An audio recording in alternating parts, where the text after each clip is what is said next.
서울 정동. 오늘날엔 낭만적인 산책로, 예술과 문화의 거리로 알려져 있지만 불과 100여 년 전 이곳은 조선의 명운이 갈림길에 섰던 공간이었다. 외국 공사관이 줄지어 들어서며 공관거리로 불린 정동 일대. 당시 조선에 들어온 외국인 중에는 목숨까지 바쳐가며 조선의 국권 회복을 도운 인물들도 있었다.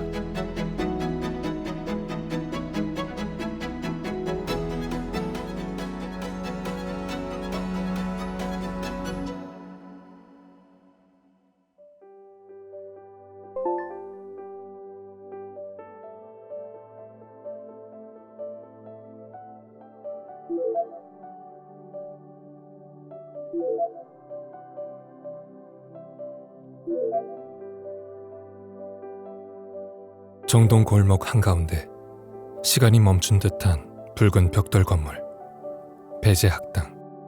선교사 헨리 거하드 아펜젤러는 조선의 근대 국가를 이끌 인재와 기독교인 양성이라는 사명감으로 배제학당을 설립했다. 이곳이 바로 배제학당의 터, 그 역사의 출발점이네요. 지금은 박물관으로 남아있지만 고종이 직접 교명을 하사했다라는 이야기 굉장히 인상 깊어요.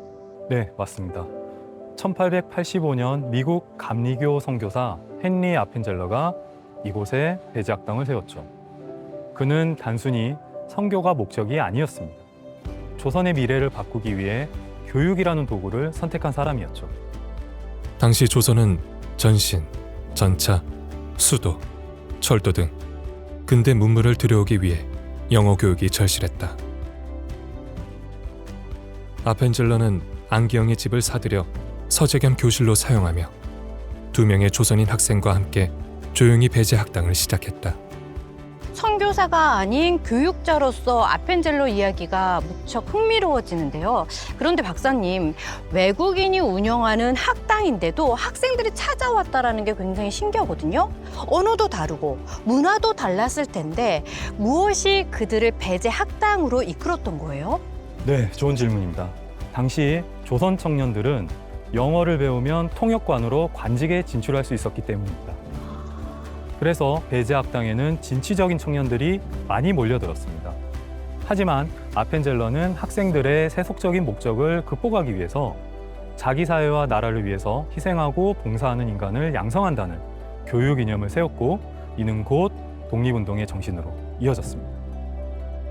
배제학당의 커리큘럼은 철저히 실용적이면서도 사상적이었다.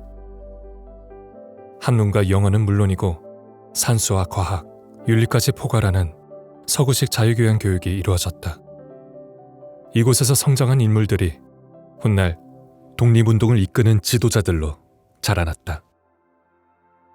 서재필이 배제학당에서 협성회를 조직하고 독립협회를 주도했던 것도 이 교육의 영향이었죠.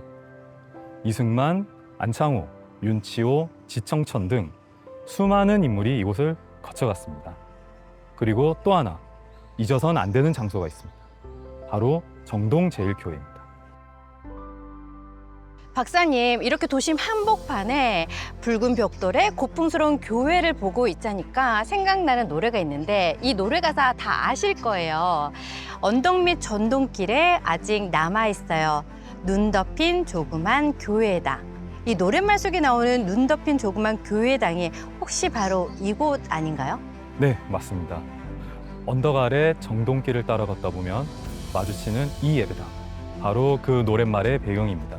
이곳이 바로 1897년에 건립된 한국 최초의 개신교회 베델 예배당입니다. 정동제일교회는 단순한 종교 공간을 넘어 개화기 조선의 사상과 토론, 새로운 시대 정신이 태동하던 공간이었다.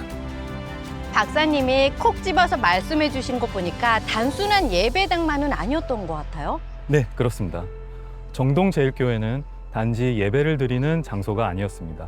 배제학당과 이화학당 학생들, 그리고 다양한 계층의 교인들이 이곳에서 토론회, 음악회, 그리고 강연회 등 활발한 공론회장을 열었고, 그 안에서 민족의식과 사회개혁의 의지를 키워나갔던 것이죠. 1919년 3.1운동. 이 교회의 담임 목사였던 이필주와 장로 박동환은 민족 대표 33인으로서 일제에 항거했다. 전 교인이 시위에 참여하며 정동제일교회는 식민 통치에 맞선 민족운동의 거점이 되었다. 여기까지 이야기를 들으니까 단순히 예배당이 아니다. 한 시대에 깨어있는 정신이 머물렀던 공간이었구나라는 생각이 드네요. 정확히 보셨습니다. 이 붉은 벽돌 안에는 신앙만이 아니라 나라를 향한 마음, 공동체를 위한 열정이 함께 깃들어 있었던 것이죠. 한때는 사람이 모여 세상을 바꾸던 곳이었고 지금도 여전히 그 정신을 기억하는 공간으로 남아있는 정동제일교회. 이제 다음 장소로 이동해 볼까요? 근대화와 독립운동이라는 키워드를 잇는 또 다른 공간, 유경공원입니다. 아, 기대됩니다. 그럼 가실까요, 박사님? 푸른 잎이 길을 덮은 초여름. 이 언덕 위에 조선의 독립을 위해 평생을 바친 한 사람이 있었다. 호머 헐버트. 그는 외국인이었지만 그 누구보다 깊이 조선을 사랑했던 사람이었다. 박사님, 이 표석이 유경공원이 있었던 자리인가요? 이 조용한 길 위에 그렇게 중요한 학교가 있었다라는 게 믿기지가 않아요. 이곳 역시 흔적도 없이 사라져서 아쉬움이 남죠.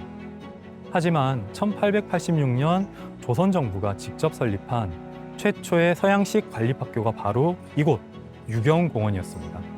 젊은 인재를 육성한다는 뜻이죠. 당시 조선은 개화 정책을 추진하며 서양의 문물과 언어, 특히나 영어 교육의 필요성을 절감하고 있었거든요. 그리고 이 학교의 중심에는 바로 헐버트가 있었습니다. 그는 외국인 교사라는 신분을 넘어서 조선의 현실을 이해하고 그 안에서 함께 아파하며 살아간 한국인보다 더 한국인 같은 사람이었던 것이죠. 그분은 어떻게 해서 조선에 오게 되셨는지 궁금해지는데요. 네, 1884년 조선 정부가 유경공원을 위해 주한 미국 공사에게 교사를 요청했지만 갑신정변 때문에 2년이나 지연이 되었어요.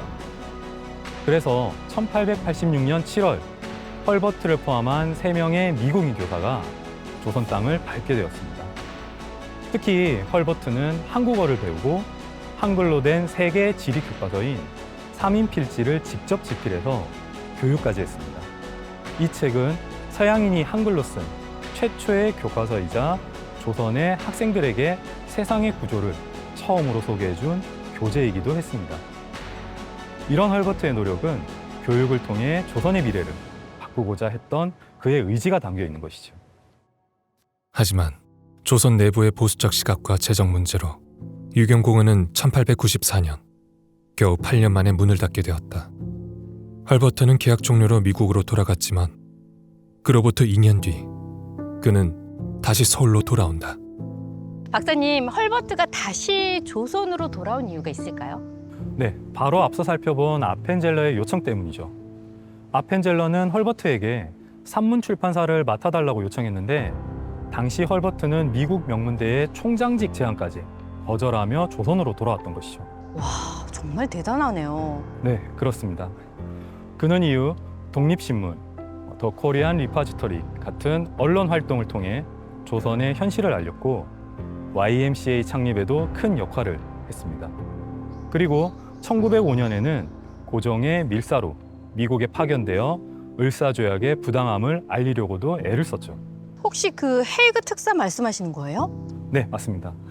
1905년 을사조약 체결 이후 고종은 헐버트를 비밀 특사로 미국에 파견해서 조선의 자주 독립을 보장받으려고 했고, 하지만 일본의 적극적인 방해와 서구 열강의 외면 속에서 결국 실패로 끝나게 되었죠.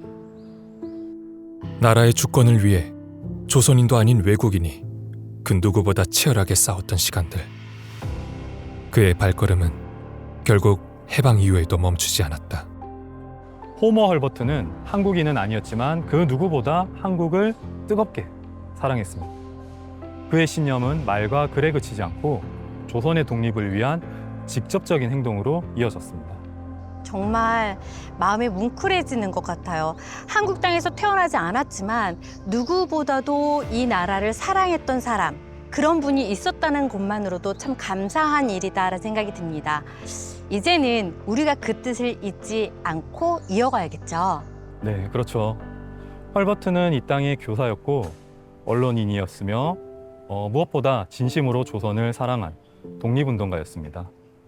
지금 우리가 서 있는 이 정동원덕에는 그가 꿈꿨던 자유롭고 당당한 나라에 대한 열망이 깃들어 있습니다. 그의 뜨거운 마음은 세월이 흘러도 여전히 이곳에 살아 숨쉬고 있습니다.